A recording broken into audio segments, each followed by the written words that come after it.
J'avais un peu consommé la méditation comme un produit au début. Je veux être performante, ça va être l'outil qui va m'y amener. Et en fait, comme je te dis, au moment où j'ai découvert ce truc d'absence de jugement et tout, bah alors là, ça s'est beaucoup plus étendu à ma vie en général.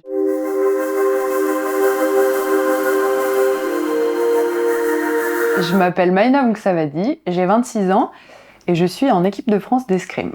La méditation, je connais ça depuis un moment parce que en fait, il y a toute une partie de ma famille qui est d'origine laotienne. Ils sont bouddhistes, notamment ma grand-mère qui m'en avait parlé, et mon père, et qui pratiquent. Donc du coup, j'ai connu la méditation assez tôt et au début, ça m'intéressait, mais pas du tout, quoi. Tu vois, ma grand-mère qui me dit «Ah, médite, non, c'est chiant». J'ai commencé l'escrime à 10 ans, donc là j'ai 26 ans et 16 ans. Et j'ai fait des compétitions après 2-3 ans d'escrime, je pense. Et en fait, au début, il faut se familiariser avec cet environnement, c'est assez surprenant, c'est pas très naturel de perdre et ensuite tu fais quoi? Et en fait, au fur et à mesure que j'ai commencé à me dire ah là maintenant je suis forte, je vais gagner, etc. J'ai vite été confrontée à des gros problèmes de stress, mais de panique carrément. Je faisais beaucoup, et notamment vu que mon sport va très vite, le sabre. Je faisais beaucoup de matchs où tout d'un coup, piou, je partais en vrille et je faisais n'importe quoi. Et puis voilà, je perds, le match est fini. Et, euh, et j'arrivais pas du tout à gérer mes émotions. Et j'avais des crises de panique aussi, un peu des fois, après un match, tu vois. J'étais sous le choc, j'hyperventilais. J'ai commencé à utiliser Petit Bambou. Et c'est là que je me suis vraiment plus mis à la méditation. Et après, une autre chose qui m'y a amené, c'est que à l'époque, j'étais avec un mec qui était aussi pas mal intéressé par le sujet et qui m'avait encouragé, qui m'a fait connaître aussi le principe des stages MBSR. Et du coup, j'en avais fait un. Et voilà, là, j'étais dedans. Au début, j'étais plus touchée par tu vois, le côté respiration, enfin des trucs un peu basiques, mais déjà, tu vois, de se connecter à sa respiration en compète, c'est pas mal. Et en fait, au fur et à mesure de l'approfondissement de ma pratique, c'est plutôt d'autres choses qui se sont ouvertes à moi, notamment tout l'aspect absence de jugement, etc. Et ça, c'est le truc qui résistait le plus.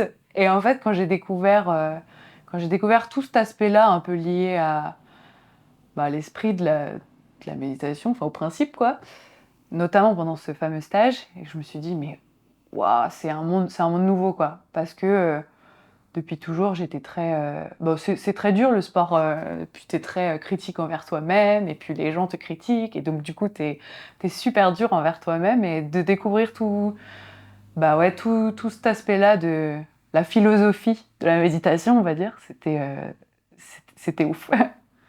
Aujourd'hui, avec les années de pratique que j'ai et le niveau sportif que j'ai, c'est toujours un peu le truc qui coince de me dire oh, j'ai fait une erreur, faut que je l'accepte, ou je ressens cette émotion que j'aime pas. C'est pas comme ça que ça marche, en fait, faut accepter. En fait, ça te permet, une fois que t'es libéré de tout ça, de, d'être vraiment dans l'instant présent, du coup. Ouais, parce que la performance, c'est faire, en fait. Faut être dans l'escrime, tu te mets en garde, tu vas faire ta touche, enfin, tu penses pas à autre chose, en fait. T'es juste en train de faire. Et ouais, quand t'arrives à être vraiment dans le présent, c'est une sensation hyper agréable parce que c'est simple, quoi. L'escrime, ça devient simple. J'ai remarqué que quand je me sens stressée, anxieuse, j'ai souvent, enfin, quand même une forte tendance à refouler les émotions négatives. Et du coup, ça m'aide quand je suis tendue, à me dire pourquoi, à prendre le temps de comprendre, de sentir ce qui se passe. J'avais un peu consommé la méditation comme un produit au début. Je veux être performante, ça va être l'outil qui va m'y amener. Et en fait, comme je te dis, au moment où j'ai découvert ce truc d'absence de jugement et tout, alors là, ça s'est beaucoup plus étendu à ma vie en général. Et je me suis dit non, c'est pas seulement un moyen d'arriver à mes fins, c'est vraiment quelque chose qui fait que je me sens mieux, je me connais mieux et c'est plus, enfin, ça me rend la vie plus simple, quoi. Le truc qui m'aide, c'est justement tu vois, là, je prends vraiment l'exemple de la compète. Je sens que mon cœur, il s'emballe. C'est d'en prendre conscience et de le voir et de me dire, enfin, c'est pour mon bien. Enfin, j'ai, du coup, dans la méditation et la pleine conscience, j'en fais notamment avec mon préparateur mental actuel. Et il m'a notamment fait une séance que j'utilise souvent avant la compétition de le stress n'est pas ton ennemi. Et si tu sens que tout ton corps il s'accélère, c'est qu'il se met en alerte, il se prépare il va se passer un truc, forcément là c'est le match, ça devient un peu une question de survie quoi. Et en fait, il optimise ses capacités, tu vois, ton cœur il s'accélère, t'es plus alerte, etc. Et du coup, justement, je le vois pas comme un truc trop négatif. Et au contraire, quand je sens que je suis stressée, le fait d'en prendre conscience et de me dire, c'est ok. Et puis, si mon corps me montre ça, bah, c'est qu'il y a une bonne raison et que enfin, il est fait de manière à ce que ça soit bien, quoi. Et du coup, je pense pas que j'aurais envie, justement, de faire quelque chose pour que ça change. Et en général, le fait d'en prendre conscience, ça me met aussi enfin, le fait d'en prendre conscience, ça va quand même le faire un peu descendre parce que il y a quand même un stress en moins, je me rends compte que bah, c'est normal.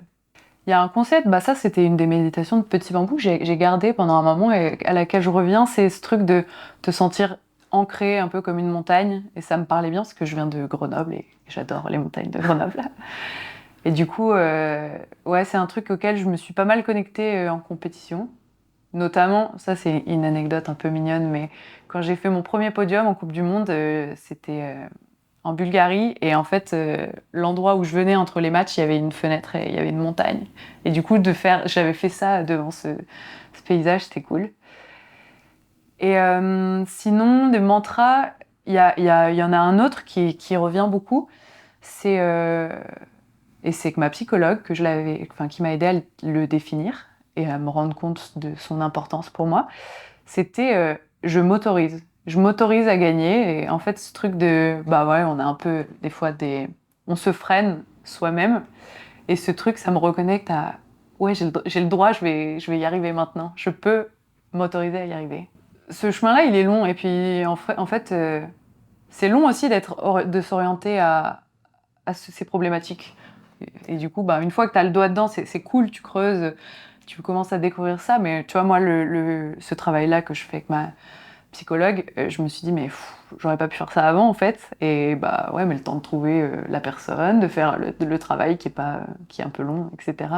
Si je voulais dire un truc aux gens pour, pour les aider à peut-être se mettre à la méditation, ou en tout cas en profiter, c'est que c'est vraiment,